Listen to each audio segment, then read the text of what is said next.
Okay, so I've got the RYFT kit. I'm going to do a quick review on this, or make it as fast as I can. Basically going through the build, the issues and stuff that I ran into in the manual, the electronics that I put in it, my overall opinion on it, the driving experience, things that I did. And yeah, so if you're going to buy one, if you're going to build one, this is a great video to watch to get informed on a lot of little details. I'm going to go over a lot of small niche stuff with the truck.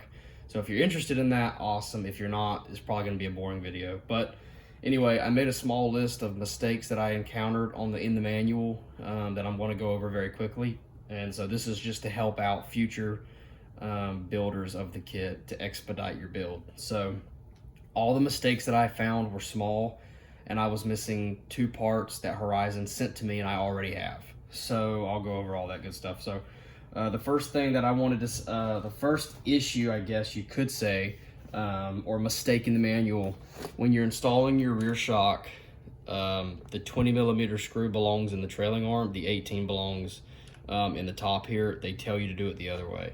So 20 in the bottom, 18 is in the top. This should be the way to install the shock. And this is all of the 2 issues as far, well, pretty much all these issues. Now they may update the manual. This is a very first batch kit, but your RYFT kit should have these same things as well. I don't believe this is isolated just to my kit. So pivot balls, you're going to be missing some pivot balls in your kit right here and right there on your upper shock mount, because you have 2 shock mount locations on this lower mount. You have a lower one and an upper one. Well, you're not supposed to use the upper one, at least, and that's the way they tell you to set it up. So what they do is they tell you to put a M3x18, I believe that's the screw, through this upper shock mount here, and you put a pivot ball in between just to, tighten up this mount. When you tighten the shock up, it keeps this mount here from kind of flailing open. It just kind of makes the mount stronger. Well, they give you the screws, but they don't give you the pivot balls, and they don't tell you to do it. That is a mistake. If you look in the exploded view, the pivot balls and the screw, they are both installed. So like I said, it's not a big deal. I ran the truck plenty of times without it, but you need to have them send you some pivot balls. You'll have the screws left over from the front axle build to do it. You need to have them send you the pivot balls. They sent me the pivot balls, and the other thing I was missing is a battery strap. I only got 1 battery strap. I don't know if that was intentional. They still sent me an extra one. If it is intentional, that's weird to me. But I only had 1 battery strap that I put here in the upper one, the upper location, or the further towards the front of the truck. There is a place for 2, obviously. The one they sent me, I've installed it, and it holds my 3S5000 much more securely. So yeah, if you only get 1 battery strap, make sure they send you them. They come in a pack of 2, so it really doesn't make sense that you only get 1. When you buy them, you get 2 of them. So anyway, those are the 2 parts that I was missing in the RYFT kit.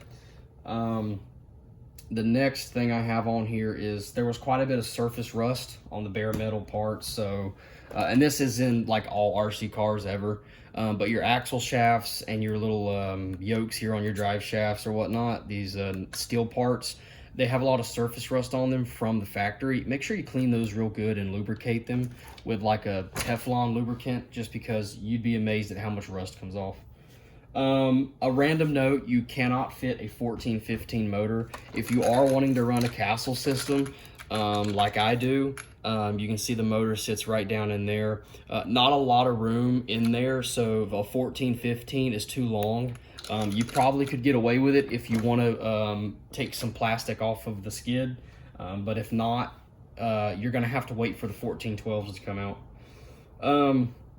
Whenever you're installing your receiver, if you are running Castle, your receiver is very hard to get to. Your receiver box is right there, and I'll show you the bottom here. There's your receiver box, and the only way to get to your receiver once it's installed is by taking the cage off, which is not a super hard job, but it's definitely not something you're going to want to do a lot. So I do recommend installing a B-Link. If you're running Castle, it's definitely time to invest in one of those if you're going to put a Castle system in the RYFT. It will save you so much time, and it'll allow you to go in there and tune your truck as you drive it. So B-links are very nice. And I was able to fit a B-link and all the wires in that receiver box.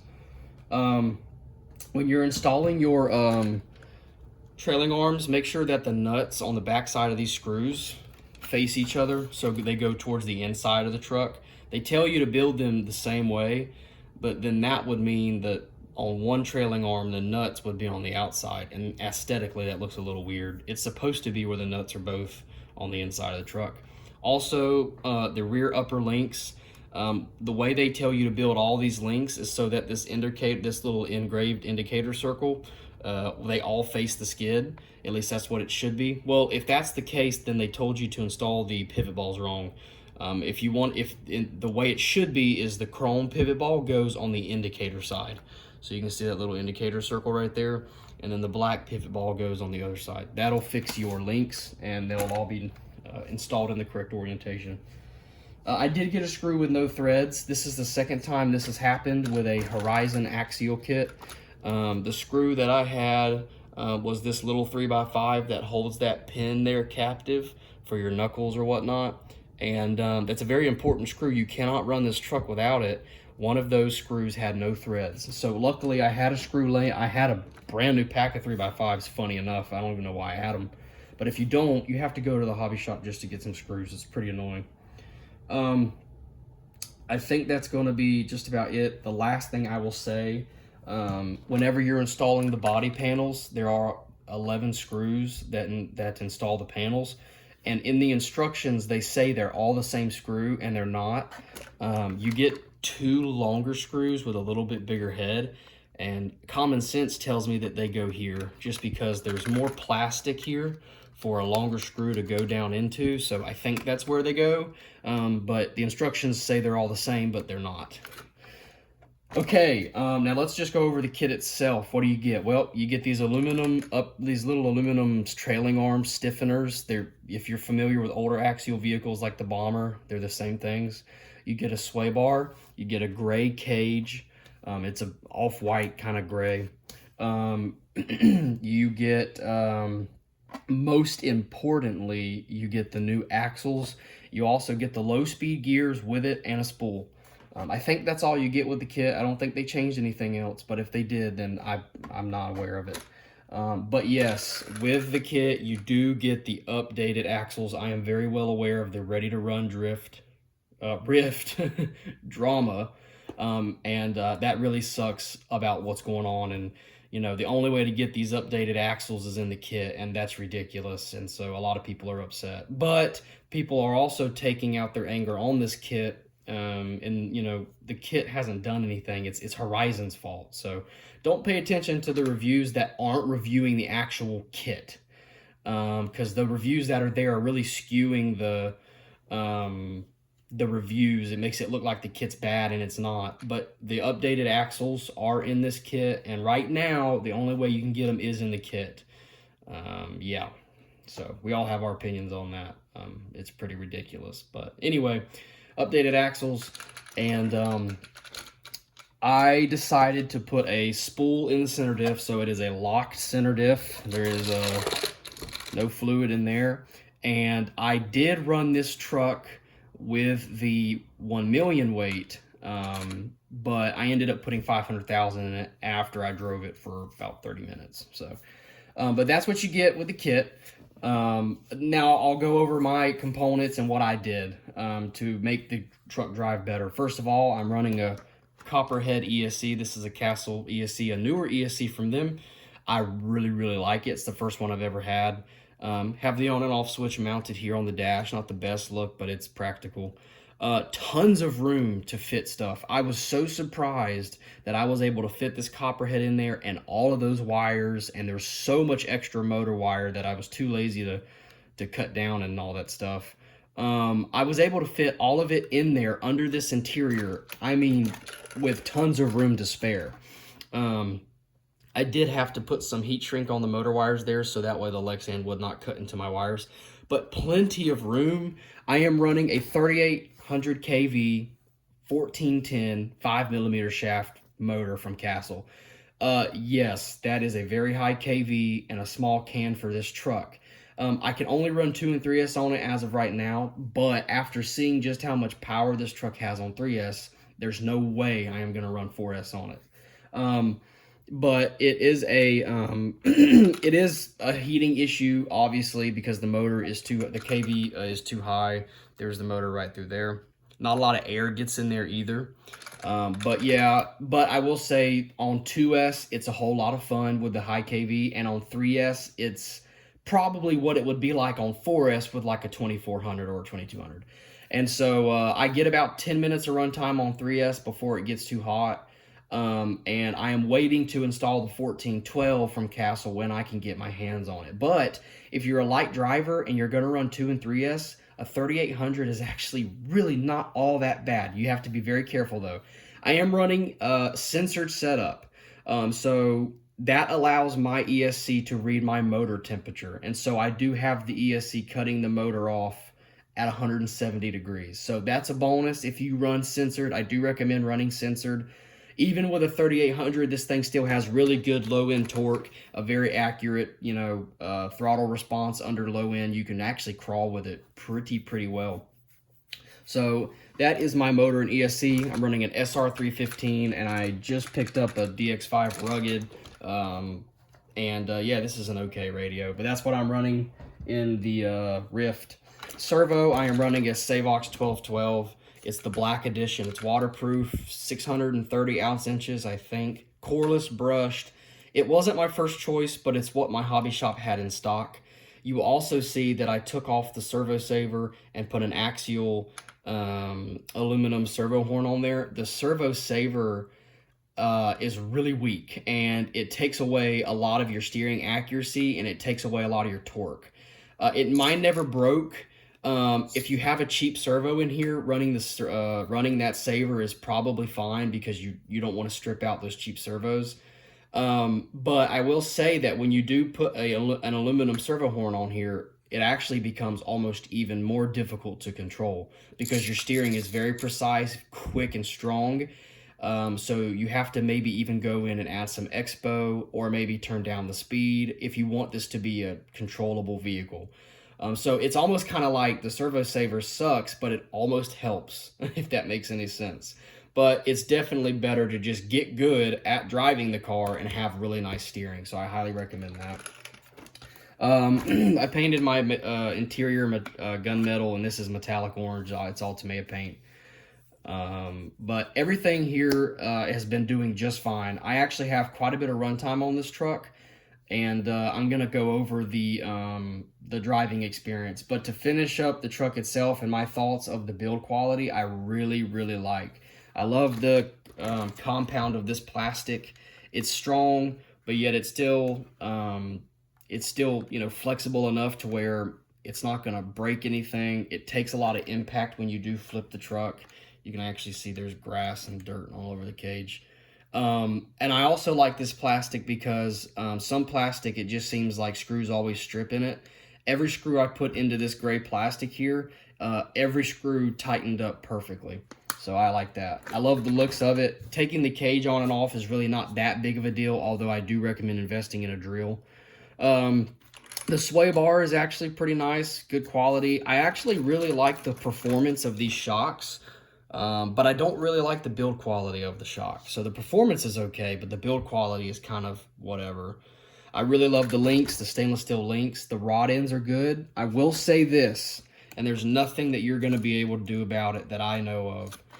These rod ends and pivot balls here, the rod ends pop out of the pivot ball every time I flip this truck. I could do it if I got a little bit more force, but every single time I flip this truck, or cartwheel it, I should say, both of these rod ends pop out of this pivot ball. Now, they're not going to go anywhere. It's captive, but after a while, it's going to wear this rod end slam out, or may even break it. So that is something that maybe they'll come up with a fix. I'm not sure.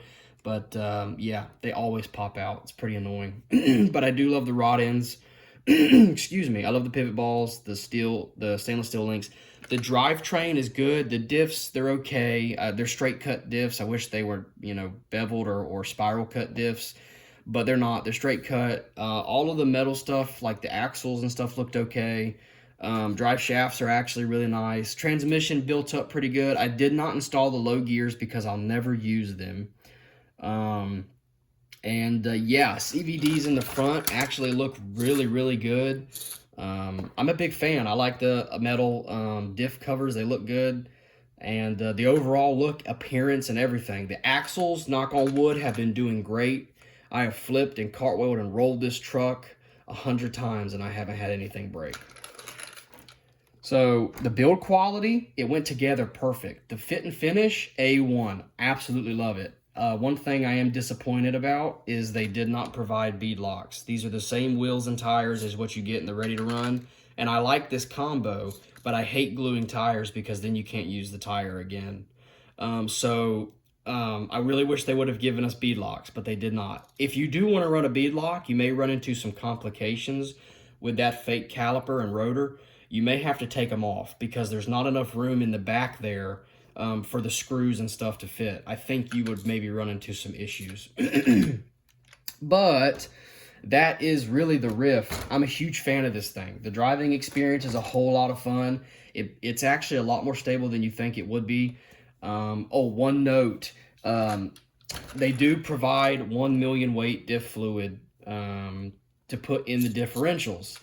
I drove this truck with 1 million weight and it did okay. It was a lot of fun, but I actually was able to get my hands on some 500,000 and I installed 500,000 in these diffs. It doesn't help as much as you think it would, but it helps enough to where doing it was worth it. So 500,000 in the diffs, I actually really recommend. You still get a lot of positive traction, but with it being a thinner viscosity, it does allow the differentials to transfer power more easily, and it allows for a better driving experience, especially what I found was on hard traction kind of straight takeoffs. Instead of the truck wanting to kind of pull one way or the other kind of randomly, it was able to hold a much more straight line. So I do recommend doing 500,000 if you can get your hands on it. It's a lot better than the 1 million, but it still has a ton of positive traction, a ton of torque. You can do all kinds of crazy stuff with it. And yes, it flips over every time you turn it. You have to expect that. The people that are running this thing without the sway bar, the RTRs, I feel for you guys. I don't know how you're doing it. Because without a sway bar, I wouldn't even drive this thing. Sway bar works extremely well on this truck, though, I will say. Overall, the driving experience of the truck is better than I thought it would be. And so I'm a huge fan. But yeah, that's pretty much the RYFT kit. I really like it, and I absolutely do recommend it. Make sure you get your battery strap and your pivot balls. They owe those to you. And putting it together was a breeze. I ran into no issues at all as far as the fit and finish goes. And it felt like a very good thought out premium kit when I built it. We'll see how long the trailing arms last. And there's some other things. The pivot balls popping out right there all the time does kind of suck. No bead locks kind of sucks. You're going to want to go ahead and get an aluminum servo horn. You're not going to want to mess around with that servo saver. If you're putting a good quality strong servo in there, you're really not going to want to mess around with it. If you're running a computer radio, just go in and add some expo, tone down the rates, whatever. You can make up for the lack of the servo saver kind of cushioning the steering. You can program that back in and still have sharp and strong steering. So that's it. That's the RYFT kit. I'm a huge fan. I'm very excited to put the 2650 in it. I think that's the KV of the 1412. They're not out yet, but there are other companies like Tekin that have motors that would work just fine for this truck. So, yeah, that's it. So if you have any questions, please leave a comment, and thank you for watching.